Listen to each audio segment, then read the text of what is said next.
Today we are going to read chapter 2 of the 12 Universal Laws of Success by Dr. Herbert Harris.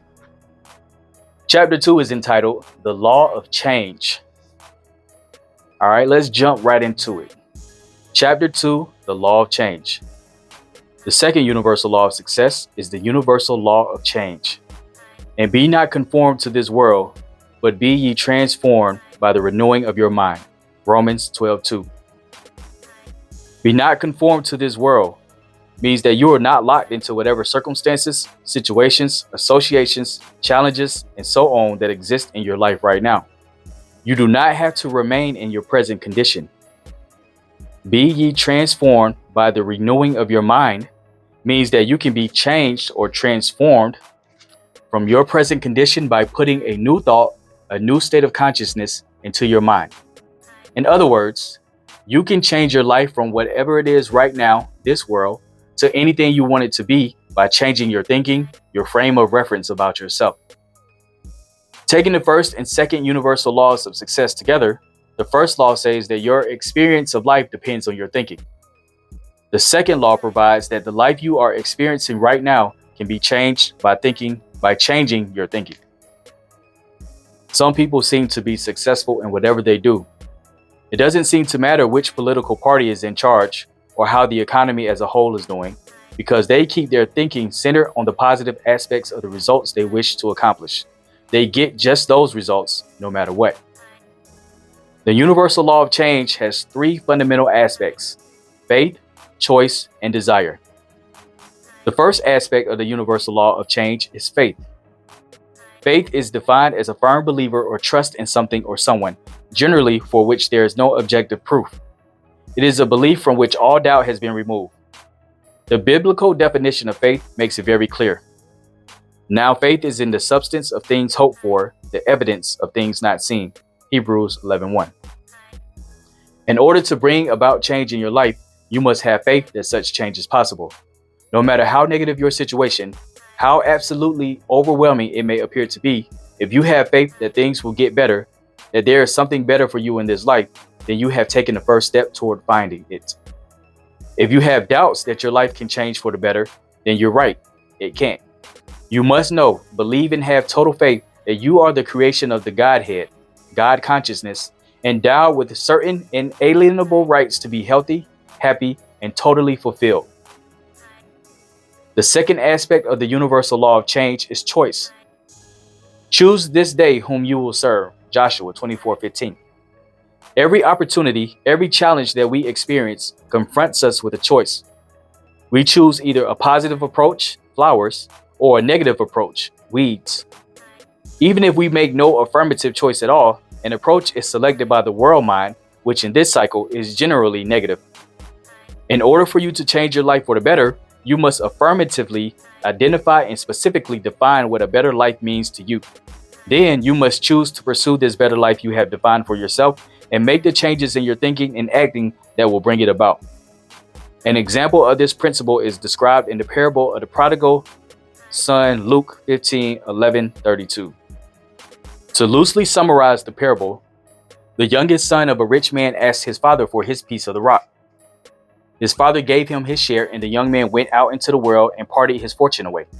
Once he was broke, times got very tough, and he suffered and hungered. In final desperation, he finally got a job feeding someone else's pigs. Even though he had a job, he still suffered and hungered to the point that he was seriously thinking of eating whatever the pigs didn't want. He had hit rock bottom with no plan to escape, and no one would bail him out or help him. But then in verse 17, it states, "And when he came to himself, he said, how many of my father's hired servants have bread enough and to spare, and I perish with hunger?" The prodigal son renewed his mind, thought a new thought about himself. Though he was in the pig pen of life, suffering and hungry, he was still the son of a rich father. Then he made his choice.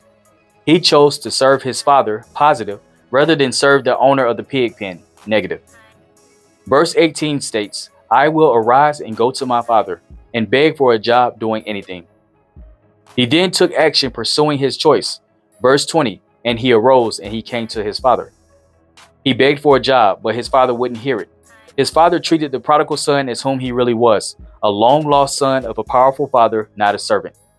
Because the prodigal son had chosen to return home and serve his father joyfully received him. His son, who was dead, is now alive again. Had the prodigal son made another choice, he would have gotten a different result. The third aspect of the universal law of change is desire. The key ingredient for change is desire, burning desire. Unless there is a deep hunger, a burning desire for the changes you want to bring about in your life, these changes will not happen. Once upon a time, in a place not far away, a diligent student questioned his master's teaching on the meaning of deep desire. The teacher took the eager student down to the ocean and walked out into the water until it was nearly chest high. He then took the student and held his head underwater for almost a minute. As the student began to struggle, craving for air, the teacher continued to hold him firmly under the water until the young student's body became limp. Then, within seconds of drowning the student, the teacher pulled the student's head out of the water as he gasped for a life-saving breath of air. The teacher then said, "You must desire the change in your life as strongly as you wanted to take that first breath. That is deep desire. If your life is not the way you want it to be, then know that you can do better. Choose a positive, empowering approach to doing better. Desire this change in your life so badly that nothing and no one can stop you from achieving it. And it will happen. You will have the better life you are seeking." If it's that easy, why are there not more successful people in the world? What is it that keeps people from making the changes in their life that they know must be made in order to become the person they would like to be and experience the better life they are seeking? You can be what you want to be, do what you want to have what you want to have. Reverend Knight. Obstacles to change. The main obstacle to change is fear. What is fear?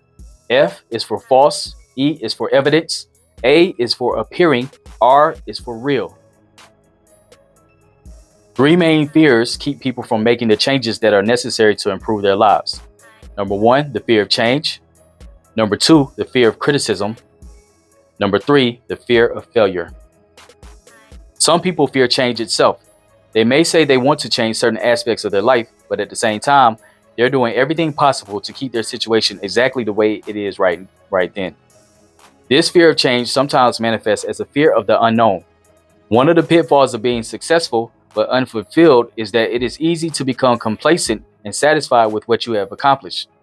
When this happens, you become fearful of making changes because you're not sure how it's all going to work out. You overcome the fear of change by having total faith that you can realize the outcomes desired in your new life.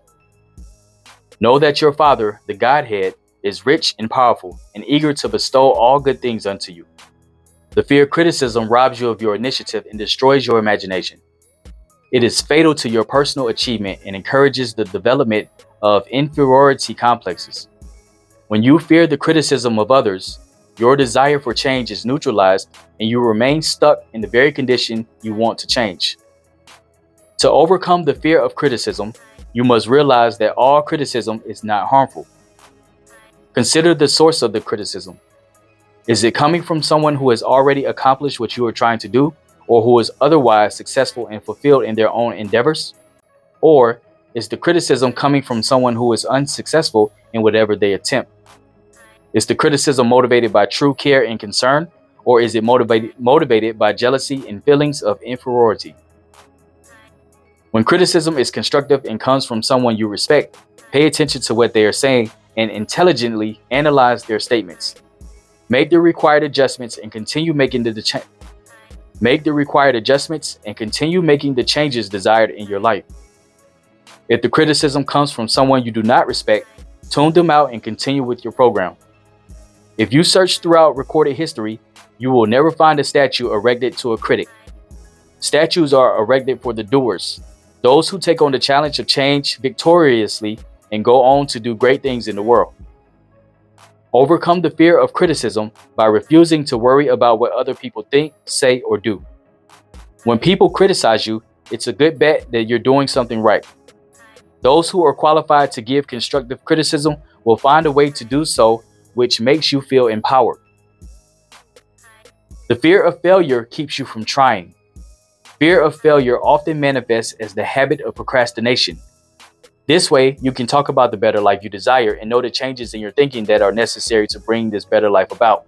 Yet, you never seem to get started making those changes. It's either too late, too early, or just not the right time to get started. The fear of failure makes you find rational excuses for not trying and understandable excuses for quitting, often just a step away from victory. To overcome the fear of failure, realize that to fail means you're trying. Failure is just a dress rehearsal for success. Anyone who has not failed at anything has probably never succeeded at anything either. Your attitude towards failure determines your aptitude for success. An excellent example of one's attitude toward failure can be found in the life of Thomas Edison. Shortly before inventing the light bulb, Thomas Edison was being interviewed by a young reporter.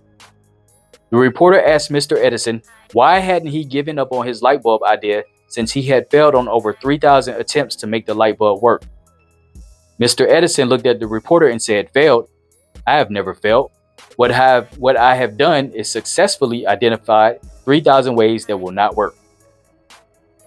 Recognize that you can change your conditions by changing your thinking about yourself, about your condition, and about the people with whom you associate.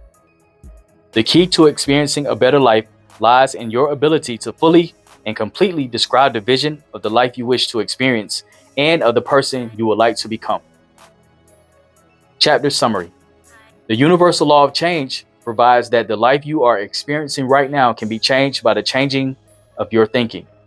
However, in order to effect this change requires three things.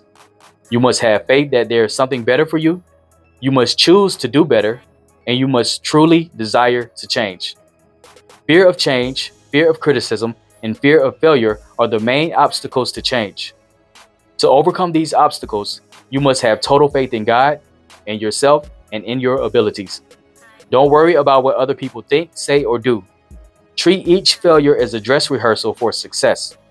Know that anyone who has never failed has probably never succeeded at anything either.